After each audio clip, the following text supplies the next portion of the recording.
Hi, I'm Ronnie Green, and guess what day it is? Yes, it's Tackle Tuesday. And I'm here with the Power Poles. Yes, I have the 8-foot Power Poles on my Ranger 2510.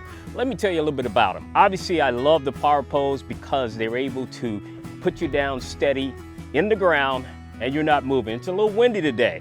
And the thing about it is, once we put them down, it's a whole lot easier to function, especially if you're trying to get to tackle, if you're trying to make special casts.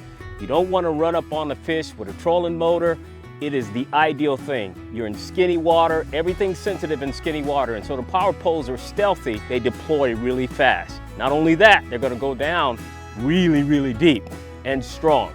The good thing about it is I love how I'm able to integrate it with the Sea Monster app. The Sea Monster app is so important because you can also operate your Power Pole charge, and that's important as well. But the thing about it is you have individual abilities to manipulate each of your Power Poles.